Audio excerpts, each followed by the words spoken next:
Hi hello नमस्कार सगळेजण कसे आहेत मस्त मजेत आणि एकदम आनंदात असाल मी नैना माझ्या यूट्यूब चॅनल मी तुमचं सगळ्यांचं मनापासून स्वागत करते। तर आज एकदम मस्त चविष्ट आणि खुसखुशीत पदार्थ मी बनवणार आहे आणि हा पदार्थ दिवाळीला आपण बनवतो। पण काय झालं दिवाळीला बनवला नव्हता त्यासाठी म्हटलं चला आता बनवूया आणि हा व्हिडिओ आजचा सुद्धा नाहीये तर 4-8 दिवस झालं बनवून हा पदार्थ।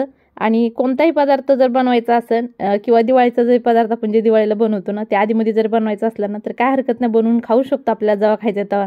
त्यासाठी दिवाळी किंवा कोणता सण सूद बघण्याची काही गरज नाही। तर हा पदार्थ काय आहे तर पूर्ण व्हिडिओ बघितल्यानंतर समजणारच आहे।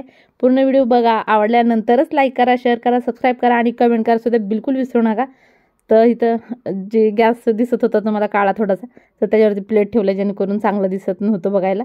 आणि हा गॅसनं काय होतंय मधला गॅस मला 2च गॅस बास होतात मधला गॅस मी वापरत नाही त्यासाठी त्याच्यावरती तेल उडून तो एकदम असं कसं ते तेल कटल्यावानी झालंय तर त्याच्यावर प्लेट ठेवून दिली। आणि आता कढईमध्ये मी तूप घेतलेलं होतं 2 ते 3 चमचे तूप टाकले आणि त्याच्यामध्ये हे जाड रवा टाकलेला आहे। तर आपल्याला मीडियम गॅसवरती रवा एकदम मस्त असा खमंग वास सुटेपर्यंत भाजायचा आहे। कच्चा बिलकुल ठेवायचा नाही आणि खूप जास्त लाल सुद्धा करायचं नाही। गॅस फास्ट केल्यानंतर रवा खूप जास्त असा लाल होईल आणि मग त्याची चव जास्त चांगली लागणार नाही म्हणजे करपल ना तर चांगली चव लागणार नाही। त्यासाठी थोडासा वेळ जेव्हा तुम्हाला वेळ असेल ना तेव्हाच तुम्ही रवा भाजायला घ्या जेणेकरून तुम्ही निवांतपणे चांगला रवा भाजचाल। थोडासा जास्त वेळ लागतो आणि काय आहे ना जास्त वेळ जर कोणत्या पदार्थाला जर लागला ना तो पदार्थ चांगला सुद्धा होतो का तर आपण तो निवांत आणि आरामात बनवतो। आणि हा पदार्थ आपण सारखा बनवत नाही कधीतरीच बनवतो शिवाय सणावारालाच बनवतो म्हणा किंवा जर तुम्हाला खायचं असेल तर तुम्ही आधीमध्ये सुद्धा बनवू शकता। जसं की मी आता दिवाळी तर गेलेलीच आहे पण हा पदार्थ मी मध्येच बनवायला लागले का तर दिवाळीला मी बनवलाच नव्हता। त्यासाठी थोडासा वेळ काढून आरामात भाजा रवा जेणेकरून मस्तपैकी भाजेल नाही तर काही गडबडीत करचाल तर व्यवस्थित होणार नाही। आता रवा बघू शकता मस्तपैकी 10 ते 15 मिनटं कमी गॅसवरती रवा मी भाजून घेतलेला आहे। आणि आता दोन्हीमध्ये फरक दाखवते तुम्हाला। तर ही भाजलेला रवा आणि न भाजलेला दोन्हीमध्ये तुम्हाला फरक दिसेल तर कोणता भाजल्यासारखा दिसतोय ते कमेंटमध्ये सांगा। आणि आतापर्यंत मला वाटतं तुम्ही पदार्थ ओळखला असेल की मी काय बनवणार आहे। ठीक आहे जरी ओळखलं नसेल तर काय हरकत नाही 2 मिनिटात तुम्हाला समजेल मी काय बनवते ते। तर दिसला ना हा रवा थोडासा लालसर दिसतोय हा खूप जास्त असा पांढरा दिसतोय। तर हा रवा सुद्धा मी थोडंसं तूप टाकून तेलने तूप टाकून 2 चमचे तूप टाकते आणि हा रवा सुद्धा व्यवस्थित भाजून घेते। भाजल्यानंतर मग मी तुम्हाला दाखवते की ह्याच्यापुढे मी काय करणार आहे ते ठीक आहे। तर सगळा रवा भाजून झाला व्यवस्थित कढई व्यवस्थित साफ करून घेते का तर आपल्याला आणखीन बरंचसं काय कढईमध्ये भाजायचं आहे।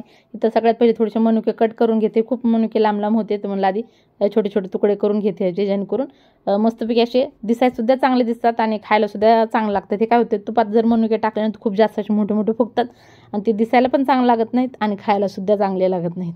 ठीक आहे त्यासाठी मी कधी पण मनुके वापरताना थोडेसे कट करून टाकते आणि जर छोटे असतात ना मिनी मनुके तर ते असे जरी टाकले तरी काय हरकत नाही येत पण हे खूप मोठे होते त्यासाठी मी कट करून घेतले। बाकी साहित्य सगळं घेतलेलं आहे काजू बदाम घेतल्यात तीळ घेतल्यात खोबरं घेतलंय खसखस आणि हे घेतलेलं आहे चारोळे। इथं साखर घेतलेले आहे जेवढी काय मला लागते तेवढी 1.5 किलो बाकूर आहे आम्ही ह्याला बाकूर म्हणतो। तुम्हाला समजलं असेल मी काय बनवणार आहे तर मी आता बनवणार आहे बाकराच्या करंजा। तर बरेच जण ह्याला सारण सुद्धा म्हणतात तर आम्ही ह्याला बाकूर म्हणतो। तर बाकराच्या करंजा बनवणार आहे आणि साखरामध्येच मी 7-8-10 विलायच्या टाकलेल्या आहेत साल्टासोबत मी विलायच्या अशीच वाटते कधी जर पावडर करून ठेवायची असेल ना तर मी साल्टासोबत विलायची वाटून पिठी साखर तयार करते। पिठी साखर कधीही बाहेरून विकत आणत नाही तुम्ही सुद्धा असंच करत पिठी साखर कधी न विकत आणता साखर वाटायची 1-2दा जरी वाटली ना मिक्सरमध्ये फिरवली ना तर लगेच मस्तपैकी पिठी साखर एकदम ताजी फ्रेश तयार होती। तर तीळ व्यवस्थित भाजून घेतले तीळ भाजताना तूप बिलकुल टाकायचं नाही तर तीळ भाजून मी रव्यामध्ये तीळ टाकले। आता एक छोटी वाटी खसखस घेतलेली आहे ती सुद्धा व्यवस्थित भाजून घ्यायची।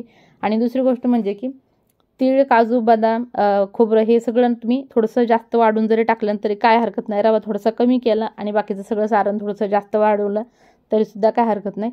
पण मी थोडासा रवा जास्त वापरते का तर सचिनला आणि स्वप्नीलला जर थोडासा रवा जास्त टाकल्यानंतर आवडतो।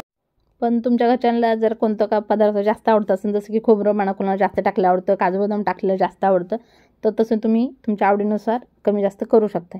तर इथे एक वाटीभर काजू आणि बदाम घेतले ती सुद्धा तुपामध्ये थोडंसं परतून घेते। खूप जास्त आपल्याला हे करायचं नाही परतून घ्यायचं नाही थोडंसं नॉर्मल लालसर व्हायला लागलं ना त्यामध्ये चारोळे थोडेसे भाजून घ्यायचे आणि शेवटी मनुके टाकायचे। मनुके खूप जास्त असे फुगवायचे नाहीत 1 मिनिट फक्त परतायचे तुपामध्ये आणि लगेच मग साईडला काढून घ्यायचे। खूप जास्त परतले ना तर ते फुगतात आणि फुगल्यावर सांगितल्याप्रमाणे ते चांगले दिसत पण नाहीत आणि लागत पण नाहीत। त्यासाठी मी गॅस बंद केला आणि मनुके जसेच्या तसेच आहेत, थोडेसे फ्राय व्यवस्थित झाल्यात पण फुगलेले बिलकुल नाहीत आणि कलरसुद्धा त्याचा बदललेला नाही. तर कढईमध्ये सगळं हे ओतून घेतलेलं आहे. आता खोबरं भाजून घ्यायचं नाही आपल्याला, तर खोबरं असंच टाकायचं आहे. तर एक गच्च प्लेट भरून मी खोबऱ्याचा किस घेतलेला आहे आणि आपण हे जे नारळ असतो ना आपला सुक्का, तोच किसून घेतला आहे. तर जे विकत आपण किस आणतो ना नारळाचा, तो टाकलेला नाही, ते किसून घेतलेलं खोबऱ्याचा किस टाकलेला आहे. तुम्ही तो जरी वापरला ना तरी काय हरकत नाही. तर बघू शकता हे सगळं सारण मी ह्याच्यामध्ये टाकलेलं आहे, जे सगळं आपण भाजून घेतलेलं आहे. फक्त खसखस आणि जे तीळ आहेत ना पांढरे, ते फक्त तूप न टाकता भाजले, बाकी सगळं आपण भाजून घेतलेलं आहे तुपामध्ये. आणि खोबरं तर कच्चेच आहेत. तर ते सगळं व्यवस्थित मिक्स केल्यानंतर पिठी साखर तयार झालेली. इतका मस्त वास येत होता पिठी साखरचा विलायची टाकून वाटल्यानंतर. आणि कधी पण विलायची ना अशीच वाटायची, साल्ट न काढता वापरायची, जेणेकरून त्याचं खूप आणखीन जास्ती चवसुद्धा लागते आणि वेस्टसुद्धा नाही होत वरचं साल्ट. तर आता साखर सगळी व्यवस्थित मिक्स करायची. आणि थोडंसं गरम होतं हे सारण, म्हणा भाकूर म्हणा, थोडंसं गरम होतं. तर मी चमच्याने हलवलं, तर म्हटलं चमचा साईडला ठेवते आणि थोडंसं हातानेच व्यवस्थित मिक्स करते, जेणेकरून व्यवस्थित मिक्स होईल. आणि आपण करंजा करताना हे कसं वापरायचं ते तुम्हाला, करंजा करताना हे बाकूर कसा वापरायचा ते तुम्हाला सांगते, जेणेकरून आपल्या करंजा एकदम अशा मस्त खुसखुशीत उभी होतील. आणि करंजे खाताना माहिती आहे त्याचा बाकूर सुक्का असला ना पूर्ण खाली पडतो, सुक्का बाकूर बिलकुल होणार नाही, एकदम मस्त असा बाकूर होईल. तर कसा करायचा ते तुम्हाला नंतर सांगते, पण त्याच्या आधी आपण पीठ मळून घेऊया. तर इथं मी घेतलेला आहे समजा 3 वाट्या मैदा घेतला आहे आणि 1 वाटी रवा घेतलेला आहे. रवा कोणता घ्यायचा, बारीक रवा घ्यायचा आहे. आणि जर बारीक रवा तुमच्याकडे नसेल तर जाड रवा थोडासा मिक्सरमध्ये फिरून घेतला ना तरीसुद्धा चालेल. आणि जर तुमच्याकडे जास्त वेळ असला ना, समजा 3 ते 4 तास जर असतील तुमच्याकडे, तर तुम्ही जाड रवा वापरला तरीसुद्धा चालेल. का तर तो रवा व्यवस्थित ही होईल, फुगल आणि व्यवस्थित होईल, तुमचं पीठ म्हणा चांगलं होईल त्याच्यासाठी. आणि आता सध्या मी पण बारीक रवा घेतलेला आहे. चवीनुसार थोडंसं मीठ टाकलेलं आहे, अंदाज सांगितल्याप्रमाणे. 3 वाट्या मैदा आणि 1 वाटी रवा घ्यायचा आहे. थोडंसं चवीनुसार मीठ आणि पाणी टाकून मस्तपैकी आपण चपात्याला कसं पीठ मळतोय तसं पीठ मळून घ्यायचं. दूध वगैरे काही टाकायचं नाही. दुधाने थोडासा दुधाचा वास येतो, पण दूध टाकून पीठ मळायचं नाही. आणि दूध टाकल्यानंतर करंज्या खूप जास्त दिवस टिकत नाहीत, खराब होतात. त्याच्यासाठी पाणी टाकूनच पीठ मळायचं. आणि अशा प्लास्टिकच्या पिशवीत पीठ व्यवस्थित असं हे करून ठेवायचं. बघितलं मी कसं ठेवलं पीठ, जेणेकरून आता 2 ते 3 तासाचं हे पीठ मी झाकून ठेवणार आहे. आणि नंतर सुटली बाहेर वातावरण बघू शकताय, कसलं मस्त वातावरण आहे. आणि इथं समोर मका होती का ज्वारी होती तर ती सुद्धा काढली, आता तुम्हाला दिसत असेल समोर. तर त्याच्या पेंड्या बांधून ठेवल्यात, एकदम हिरवगार मस्त असं जिकडं तिकडं दिसायला लागले. थंडगार हवा सुटली, अजूनमधून पक्षी सुद्धा इकडून तिकडे उडतात. आणि मस्तपैकी तुम्हाला गाण्यांचा आवाज येत असेल तर मी इथं रेडिओ लावून ठेवलाय, हे बघा दिसला ना, इथं रेडिओ लावून ठेवलाय गाणे ऐकण्यासाठी. आणि वांग्याचं झाड माझ्या नुसतं असं भरभर वाढायला लागलंय, किती मोठं झालंय, पण त्याचा ना थोडासा आवाज. तर झाड ना वरती भिंतीला लागत होतं, रशी आहे वरती कपड्याची, तर त्याला लागत होतं. आणि पानं त्याची एकदम असे आकडे व्हायला लागले होते. तर म्हणलं ह्याला जागा पुरत नसेल बहुतेक व्यवस्थित, वरती पानं रशीला किंवा भिंतीला लागून ते आकडे होत असतील. तर इथं कोपऱ्याला मी तेलाचा डब्बा ठेवला आहे रिकामा, त्याच्यावरती कुंडी ठेवून हे झाड ठेवले. आणि बघू शकता किती उंच झालं हे झाड, पण वांगे आणखीन आलेली नाहीत. तर बघूया, ठीक आहे, आले वांगे तर ठीक आहे, नाहीतर मग शोचं झाड म्हणून असं राहू आपडीचं. खूप छान दिसतंय, मस्त वाटतंय. त्याचे अधूनमधून चांगली फुलं सुद्धा यायला लागलेत, 5-5, 6-6 फुलं येतात, हे तुम्हाला दिसत असतील. लाईट लावते. आणि हे बघा दिसले ना फुलं, किती मस्त असे फुलं आलेले आहेत. पण ते काय होते, गळून सुद्धा पडतात बरेचसे फुलं. हे इकडं सगळीकडे फुलं आल्यात आणि गळून सुद्धा पडतात फुलं. तर वांगे आल्यानंतर मी दाखवूनच तुम्हाला. आणि मस्तपैकी असे रेडिओचे गाणे लावलेत आणि माझे मी सगळे कामं आवरून घेते पटापट. आता संध्याकाळची वेळ झाली, बरेचसे कामं तर काय नाही, तर आता स्वयंपाकाचंच काम आहे. करंज्या तर बनवायच्याच आहेत, पण नंतर मी तुम्हाला दाखवेन. चला मग आता करंज्या बनवायला सुरुवात करते. 2 ते 3 तास झाले, पीठ चांगलं मस्त असं मुरलेलं आहे. इथं रात्रीच्या जेवणात मी पुलाव बनवलाय, पुलाव सुद्धा साईडला शिजतंय. तर इथं मी तुम्हाला करंज्या मी कशा बनवणार ते तुम्हाला पटकन दाखवते. आणि आता करंज्या बनवायला बराचसा वेळ लागणार आहे. 1.5 किलोच्या मला करंज्या बनवायच्या, 1.5 किलो बाकूरच्या. आम्ही सारण जे तुम्ही म्हणताय त्याला आम्ही बाकूर म्हणतोय. तर 1.5 किलो बाकूरच्या मला करंज्या बनवायच्यात आणि एकटीला काय होणार नाही. तर स्नेहा सचिन आले नाहीत, आणखीन स्वप्नील तर काय त्याला येत नाही, पण सचिन आणि मीच कधी पण करतो. करंज्या वगैरे करायचं असेल तर ते लाटून देतात आणि मी भरते. तर सचिन आल्यानंतर जेवण वगैरे करतील आणि नंतर ती मला मदत करायला लागतील. तर आता मला जेवढं काय होते तेवढं मी लाट्या वगैरे पाडून घेते आणि नंतर मग तोपर्यंत करते, जोपर्यंत ते येत नाहीत. आणि जेवण वगैरे करून त्यांचं झाल्यानंतर मग ती पण मला करू लागतील. तर चला मग आता पटकन म्हणजे जरा लवकर होतील, नाही तर मग काय होतंय करंजा वगैरे करायचं म्हणलं ना 12-1 वाजतात रात्रीच्या, तर लवकर केल्या तर 10-11 वाजेपर्यंत तरी होतील. ठीक आहे, तर मी तुम्हाला दाखवते कशा बनवते ते. तर रात्रीचा एकदम झटपट असा स्वयंपाक केलेला आहे, ती म्हणजे की खिचडी बनवली, पुलाव म्हणा खिचडी म्हणा, सगळ्या भाज्या जेवढ्या होत्या तेवढ्या सगळ्या टाकून मी पुलाव बनवला आहे. आणि पीठ एकदम व्यवस्थित असं मुरलंय. तर इथं आता लाट्या करून घेण्यासाठी आता हे जे पेढे बनवते, पेढे बनवून मी काय करते ते तुम्हाला दाखवते. आणि लाट्या बनवायला आणखी वेळ आहे, पण पीठ इतकं मस्त सॉफ्ट झालं एकदम असं, का तर 1-1.5-2 तास झाले पीठ व्यवस्थित चांगलं मुरलंय. आणि त्याच्यामध्ये रवा असं जाणवत नाही की रवासुद्धा मी टाकलेला आहे पिठामध्ये. तर पीठ चांगलं मुरल्यानंतर रवा व्यवस्थित म्हणजे असं आहे का नाही ते दिसतच नाही आहे, किंवा जाणवतसुद्धा नाही. पीठ म्हणजे थोडंसुद्धा असं खडबूड लागत नाही. तर 10 ते 12 त्याचे पेढे झालेले आहेत, 12 पेढे झालेत. तर आता 12 चपात्या लाटून घ्यायच्यात त्याच्या. तर चपात्या लाटायला मैद्याच्या चपात्या माहिती आहे ना, पटकन लाटत नाही, त्याला वेळ लागतो. तर आता सगळ्या चपात्या मी पटापट असे लाटून तर सगळ्या चपात्या एकसारख्या लाटून घ्यायच्या, छोट्या मोठ्या करायच्या नाहीत किंवा जाड पातळसुद्धा करायच्या नाहीत. त्याचे पेढे बनवतानाच ना एकसारखे सगळे पेढे बनवायचे, जेणेकरून चपात्या सगळ्या एकसारख्या होतील. आणि खूप जास्त जाड पण करायचे नाहीत, खूप जास्त पातळसुद्धा नाही. बघू शकता मी मीडियम अशी चपाती लाटलेल्या आहे. आणि सगळ्या चपात्या आपल्याला अशाच लाटून घ्यायच्यात. तर थोडंसं ताटामध्ये मी सुक्का मैदा टाकला आहे आणि नंतर ती चपाती टाकलेली आहे. आता सगळ्या चपात्या मी अशाच लाटून घेते. इकडं पुलावसुद्धा शिजतंय. आता सचिन स्नेहासुद्धा आले, त्यांना जेवायला देते. आणि मी तोपर्यंत हे लाट्या तयार करण्यासाठी सगळं व्यवस्थित सगळं करून घेते, चपात्या लाटून घेते. तर सगळ्या 12 चपात्या लाटून घेतल्यात. आता हे पूर्ण दाखवल्या असत्या ना तर त्याला अर्धा तास लागला असता तुम्हाला. तर काय होते, मैद्याच्या चपात्या असल्यामुळे काय होते, आकडून जातात, लवकर लाटल्या जात नाहीत, त्याला बराच वेळ लागतो. त्यासाठी म्हणतात मैदा खाणं चांगलं नाही आहे, पण कधीतरी ठीक आहे की नाही. तर मला असं वाटतं की 4-5 चपात्या मधल्या चिटकल्यात वाटते, पण बघूया आता चिटकल्यात का नाही. तर सगळ्यात मेन महत्त्वाचं ते म्हणजे की करंज्या खुसखुशीत होण्यासाठी इथं मी घेतलेलं आहे तूप. हे तूप जरा घट्ट तूप आहे. आणि जर तुमच्याकडे घट्ट तूप नसेल तर फ्रीजमध्ये ठेवा, घट्ट होऊन जाईल. आणि ह्याच्यामध्ये टाकलेलं आहे कॉर्नफ्लॉवर. आता कॉर्नफ्लॉवर ह्याच्या टाकल्यानंतर करंज्या एकदम खुसखुशीत होतात, मस्त होतात, क्रिस्पी होतात. आणि ह्या तुपामध्ये कॉर्नफ्लॉवर टाकायचं आहे. आणि एकदम बटर कसं असतंय, तर बटरसारखं आपल्याला हे बॅटर तयार करून घ्यायचं आहे. आता थोडंसं पातळ वाटतं, जितकं पातळ वाटतं ना तितकं जास्त आणखीन त्याच्यामध्ये कॉर्नफ्लॉवर टाकायचं. आणि पीठ व्यवस्थित म्हणजे ते सारण व्यवस्थित मिक्स करून घ्यायचं. थोडंसं पातळ वाटते मला, तर आणखीन थोडासा कॉर्नफ्लॉवर टाकते आणि व्यवस्थित परत मिक्स करून टाकते. गळ्यामध्ये कसं तरी व्हायला लागले. तर शेवटी बघा बटर मस्तपैकी असं तयार झालेलं आहे. आणि हे जो तयार होतं ह्याचा वाससुद्धा खूप छान येते. तर आता एक अशी चपाती ठेवायची आणि 1 चमचा बटर ह्याच्यावरती लावून घ्यायचं सगळं. थोडंसं इथं कॉर्नफ्लॉवर आणखीन घेते, कसा टाकायचा ते पण सांगते तुम्हाला सॉरी. तर हे बघा हाताने असं व्यवस्थित सगळीकडे पसरून घ्यायचं आहे. सगळं असं पसरून घेतल्यानंतर चमच्याने वगैरे लावत बसायचं नाही, का तर वेळ पण जातो आणि पटकन ते लागतसुद्धा नाही, सगळं चमच्याला वापस चिटकते. त्यासाठी सगळ्यात भारी म्हणजे हाताने चिटकवायचं, असं लावायचं सगळं. आणि 1 चमचाभर सुका कॉर्नफ्लॉवर ह्याच्यावरती टाकायचं. जरी नाही टाकला ना, नसेल तुमच्याकडे तर काय हरकत नाही, जर थोडासाच असेल तरीसुद्धा काय हरकत नाही हे टाकला तरीसुद्धा. आणि जर नाही टाकलं तर आणखीन जास्त व्यवस्थित अशी जास्त मजबूत अशी चपाती त्याला चिटकती वरची. आणि टाकल्यानंतर थोडीशी हलकी चिटकती, पण करंजी आणखीन खुसखुशीत होती कॉर्नफ्लॉवर थोडासा टाकल्यानंतर. ह्याच्यासाठी मी थोडासा वरतून टाकलेला आहे. हात थोडासा फिरून घ्यायचा आणि नंतर लगेच दुसरी चपाती टाकायची. आणि जर तुम्हाला वाटत असेल ह्या चपाती सगळ्या लाटून ठेवल्यानंतर वापस सगळ्या एकाला चिटकतील, तर थोडं अधूनमधून ह्याच्यावरती मैदा टाकायचा.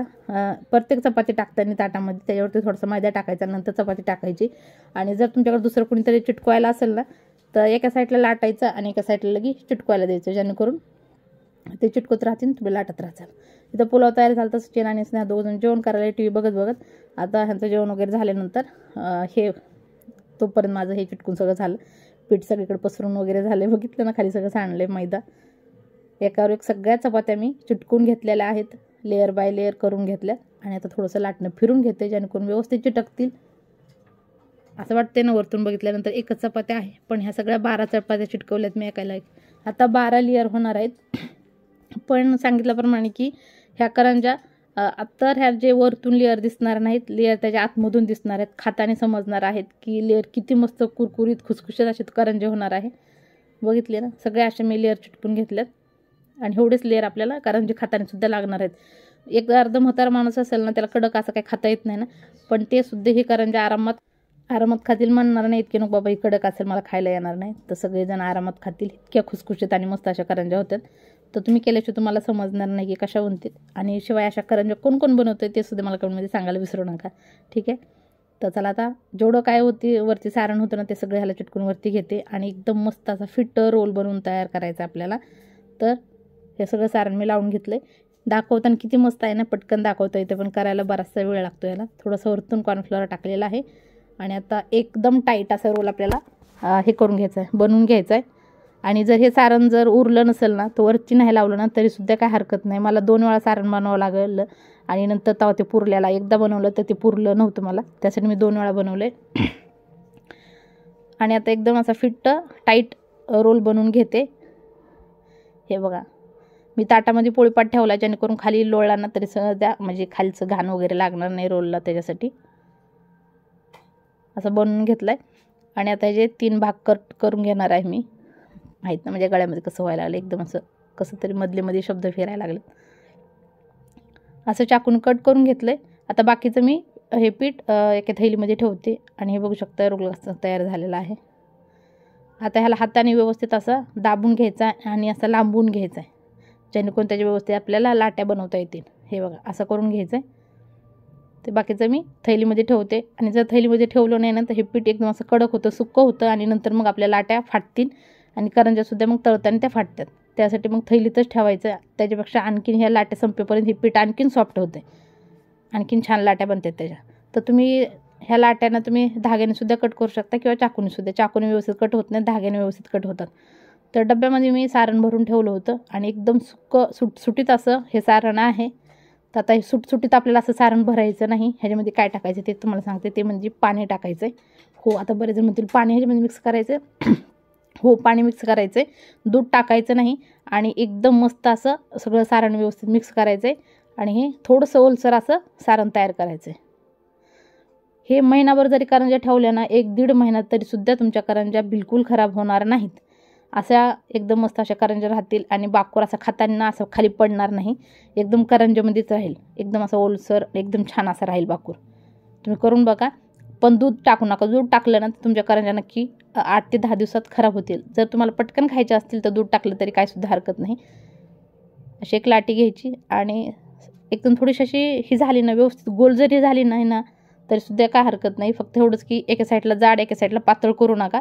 थोडीशी वाकडी तिकडे झाली ना तरीसुद्धा काय हरकत नाही. आणि एकदम सारण गच्च भरायचं आहे त्याच्यामध्ये जेणेकरून खातानासुद्धा सारण तोंडामध्ये आपल्याला लागत नाही. तर असं मध्ये अशी रिकामी जागा सोडायची नाही. जर चिटकत नसेल तर थोडंसं हाताने पाणी लावायचं साईडनं आणि अशी करंजी तुमच्या आवडीनुसार कसा पण आकार द्या तुम्ही आणि अशी करंजी चिटकून घ्या. ठीक आहे.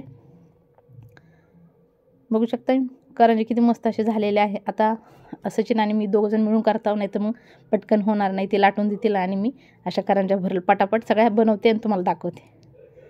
किती मस्त झाले ना करंजी. तर हे बघा सगळ्या करंज्या करून तयार झालेल्या आहेत. सांगितल्याप्रमाणे की दाखवायला पटकन दाखवता येते पण करायला बराचसा वेळ लागलेला आहे. इथं पातेलं घेतलेलं आहे मी, त्याच्यामध्ये टिश्यू पेपर टाकले तळलेल्या करंज्या काढण्यासाठी.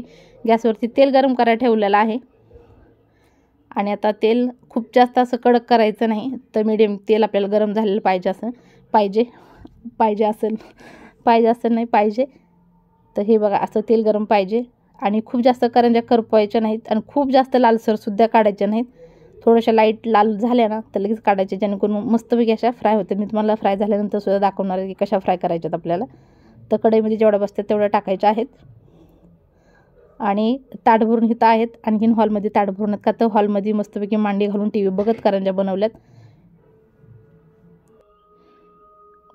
तर वेळ जरा लागतो थोडासा कमी गॅसवरती आणि मस्त अशा करंज्या फ्राय करायला. घाईगडबडीत करायच्या नाहीत, निवांतपणे करायच्यात. थोडासा उशीर झाला तरीसुद्धा चालेल पण चांगले आपल्याला मस्त क्रिस्पी अशा करंज्या फ्राय करायच्यात. खूप फास्ट गॅस करू नका आणि खूप जास्त कमी पण करू नका. कमी केला ना त्याच्यामध्ये तेल भरण, त्यासाठी जेवढा गॅस आहे ना मीडियम तेवढाच ठेवा आणि तुमच्या करंज्या फुटणारसुद्धा नाही आहेत. जर एखादी फुटली ना तर ती साईडला तळायला ठेवा. काय त्याला लागलं म्हणा किंवा लाटताना छोटासा पातळ झाला किंवा जाड झाला असं काहीतरी झाली ना गडबड तर ती साईडला ठेवा. शेवटी तळा ती करंजी. आता तुम्हाला वाटेल का ह्याला लेअर आहेत का? नाहीत वाटणार. आता वरतून लेअर दिसणार नाही. ती सरप्राईज सांगितल्याप्रमाणे की मध्ये खाल्ल्या तुम्हाला त्याचे लेअर सगळे जाणून येतील एकदम खारीसारखे. हे बघा